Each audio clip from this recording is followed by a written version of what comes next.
कल मैंने एक वीडियो बनाई थी, फेक सैलरी स्लिप का क्या जॉब में इस्तेमाल कर सकते हैं?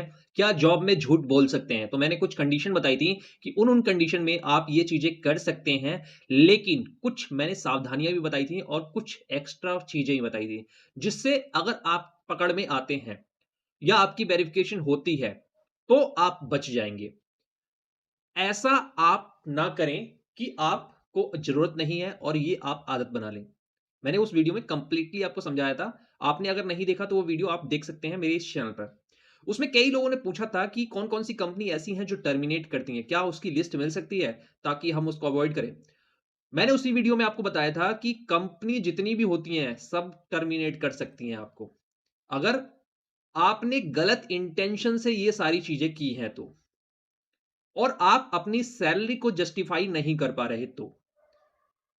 या आपने कुछ बहुत ज़्यादा गड़बड़ की है कंपनी के अंदर तो कोई भी कंपनी आपको टर्मिनेट कर सकती है। लेकिन देखा गया है कि खास तौर से मोस्टली केसेस में कंपनी आपसे खुद ही रिज़ाइन देने को कहती हैं। जब तक कि उनका कोई फाइनेंशियल नुकसान ना हुआ हो, तो वो कहेंगी कि रिज़ाइन डाल दो। अगर आप वहाँ पर गड़बड़ करते हैं, वहाँ दिक्कत करते हैं, तो वो गुस्से में आपको टर्मिनेट करती हैं। ये भी चीज़ बताई थी। अब मैं आपको बता रहा हूँ कि कुछ ऐसे एग्ज़ाम्पल जो कि मेरे साथ हुए हैं, मेरी टीम में हुए हैं, कंपनी में हुए हैं। एक एम्प्लॉयी था, वो पढ़ के आया था सिंगापुर से। उसने किया था होटल मैनेजमेंट का कोर्स सिंगापुर से। तो उसे लिया गया था मॉडर्न ट्रेड में। मॉडर्न ट्रेड का जो बॉस था, उसके अंडर में उसको लिया गया था और मेरी काफ़ी अच्छी बनती थी मॉडर्न ट्रेड का जो उसका बॉस था।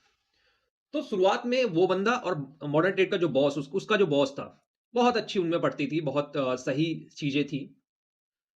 लेकिन आफ्टर 3 मंथ वेरिफिकेशन जब कंप्लीट हुई, तो एक दिन पता चलता है कि उस लड़के को निकाल दिया गया है। बॉस से जब पूछा मैंने, तो उसने कहा यार उसका कोई एक्सपीरियंस नहीं था, उसने झूठा एक्सपीरियंस लगाया था, इस वजह से निकाल दिया। पर कहानी कुछ अलग थी। ऐसा था, कहानी कुछ इस तरह थी कि 3 महीने में उसका बॉस उससे काफ़ी क्लोज़ हो गया, ताकि उसकी क्षमताओं के बारे में जान सके कि वो उसकी टीम में एक अच्छा एम्प्लॉयी है या नहीं है, काम कर सकता है या नहीं कर सकता। तो वहाँ पर उस लड़के की जो फ़ॉल्ट थी, क्योंकि मैं भी उस लड़के को अच्छी तरह से जानता था, वो लड़का अपने बॉस से ज़्यादा तेज़ बनने की कोशिश करता था। दूसरी चीज़ ये है कि वो कुछ सीखने की कोशिश नहीं करता था। वो ये दिखाता था, मैं सिंगापुर से पढ़ के आया हूँ, मुझे ज़्यादा नॉलेज है। ठीक है?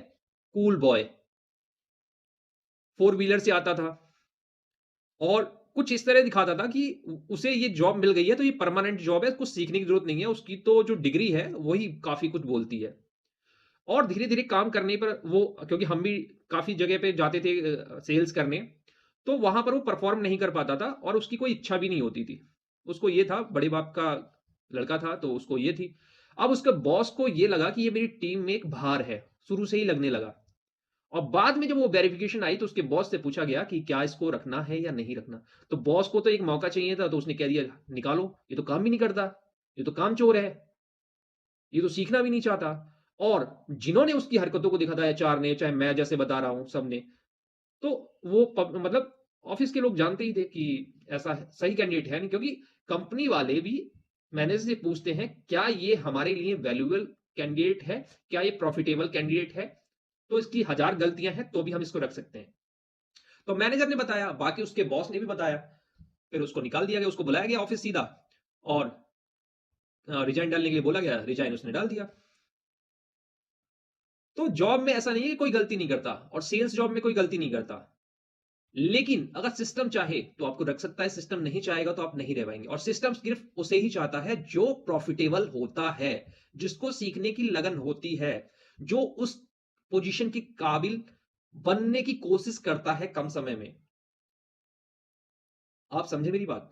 अगर आप मैनेजर पहली बार बन गए हैं और मैनेजर की तरह परफ़ॉर्म नहीं करेंगे, मैनेजर की स्किल्स को जल्दी सीखेंगे नहीं, प्रॉफ़िट नहीं देंगे कंपनी को या कंपनी के जो एम्प्लॉयी हैं आपसे ऊँचे, उनके बीच में उसकी तरह से बिहेव नहीं करेंगे मैनेजर की तरह और वैसी क्वालिटी नहीं जल्दी से जल्दी लाएँगे, तो 1 से 2 महीने बाद वो आपको रिज़ाइन करने के लिए बोल देंगे या आपको विदा कर देंगे।